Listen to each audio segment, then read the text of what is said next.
Bueno, está de moda la palabra amarre, como la derecha nombró la ley del sector público en enero y ahora la postulación de Bachelet, hasta la concesión de la Sofri, revisada los diarios ayer en Tarapacá, le están llamando amarre. Y yo quiero volver 12 años atrás, en 2014, cuando el equipo de Kast no criticaba los amarres, sino que los practicaba para que no despidieran a los funcionarios contratados en el gobierno de Piñera. En enero, por supuesto, todos fuimos testigos de la virulencia de la derecha para impedir la regulación que obligaba a los asesores de confianza política a renunciar conforme cesara el cargo político de la autoridad de turno, diferenciándolo de los funcionarios regulares a contrata. Dijeron que era un disfraz, que era corrupción, que era una trampa para apernar parásitos y finalmente lograron el 21 de enero impedir la norma. A mí lo que me ha llamado mucho la atención es que nadie haya reparado en lo que decían esos mismos dirigentes políticos cuando les tocó a ellos abandonar un gobierno. Le llamaban, suben el volumen a esta parte, la doctrina Rincón, porque Jimena Rincón era la ministra en esa época, y había dicho que era una vergüenza que se quedaran los funcionarios políticos de Piñera trabajando en el gobierno de Bachelet. En ese entonces, 12 años atrás, el 13 de marzo de 2014, Arturo Esquella, que hoy día es el líder de Republicano, criticó los despidos en el Mercurio diciendo que eran para hacerle espacio al PC. 5 días después, el 18 de marzo del 2014, Arturo Esquella lanzó una página web, www.mecharon.cl, para recopilar testimonios de funcionarios que estuviesen siendo discriminados y sus oportunidades laborales siendo afectadas. La UDI en ese mismo entonces publicó el mismo formulario en su página web bajo el título "Si la nueva mayoría te echa y te deja sin pega, denúncialo acá". Y por si fuera poco, Arturo Esquella junto a otro diputado presentaron un oficio a la Contraloría para amarrar a los funcionarios regulares a contrato. Sorpresa, justo los mismos que llamaban parásitos y que denunciaron que el gobierno de Boric quería proteger.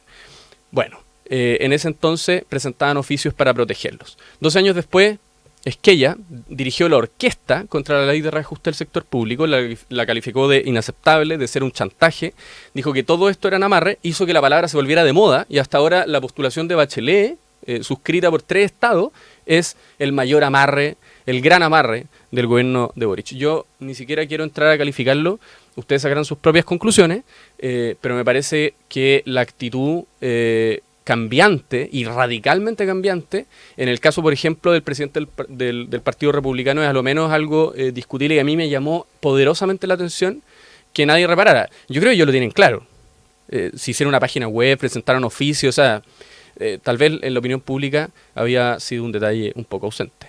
Te diste la pega de buscar, ¿eh? Pero por supuesto que sí, porque además el 2014 yo no es que no estuviese activo en los asuntos públicos, digamos. Me acuerdo de eso y creo que es importante que no pase colado, a pesar de que estemos en febrero. ¿Qué te parece, Emilia? Yo creo que lo de Bachelet es levemente distinto en el sentido de que, como decíamos a propósito de mi joyita, y recordábamos cuando el presidente Piñera llamó de manera transversal a este pacto por la niñez y que no sé si acudió el Partido Comunista, probablemente no, pero al menos del Partido Socialista todos se integraron e hicieron este gran acuerdo por la infancia. Eso fue una política de Estado transversal.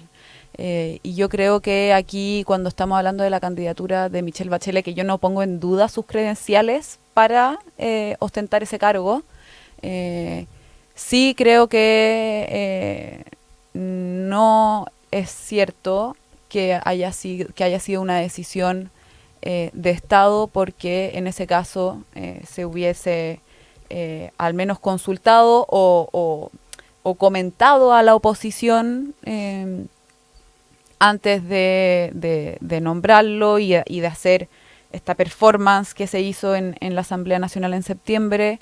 Se hubiera conversado luego con el presidente electo y vemos que no ha sido así. Entonces, cuando yo pienso en una política de Estado, como lo ha dicho el mismo José Miguel Insunza, yo entonces estoy pensando en que tanto oficialismo como oposición se pongan de acuerdo en temáticas tan importantes como el multilateralismo, como la política exterior, y no creo que ese haya sido el caso, honestamente, de la candidatura de Michelle Bachelet.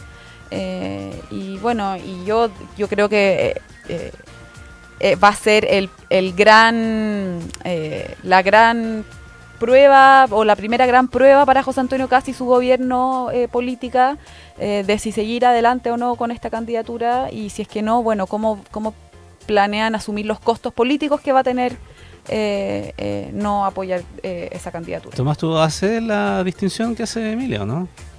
Yo creo que, o desde el punto de vista comunicacional o funcional, que efectivamente un término se puede utilizar en mucho rato, es un logro de quien lo emite, ¿no? Yo creo que en el plano simbólico los logros de los republicanos para poner de moda las palabras son notables. En el plano real hay que ver qué es lo que se hace. Pero yo solamente quería referirme a que el 11 de marzo se inaugura un nuevo gobierno en el plano formal, y creo que José Antonio Kast tiene la oportunidad de transformar la inauguración formal de su gobierno en su verdadera investidura presidencial, tomando una papa caliente, en este caso una candidatura de Estado, y llevándola a cabo conforme a los intereses estratégicos del Estado de Chile. Creo que la discusión no tiene que ser solamente de las formas, tiene que ser sobre el fondo. ¿Es una candidatura estratégica para el Estado de Chile? Yo creo que sí. Hay argumentos sólidos que se han dado desde el punto de vista del internacionalismo, las relaciones internacionales me parecen súper atendibles. Es una decisión difícil, también lo es, porque obviamente que reconocer al del frente, creo que incluso yo recojo el guante de alguna gente de derecha que lo ha planteado, ¿no? Como que hubiese hecho la izquierda si es que Piñera era el candidato a la Secretaría General. Siempre una pregunta que hay que hacerse del otro lado. Pero si se apartan las razones de política doméstica, estarán más claras las respuestas de política internacional.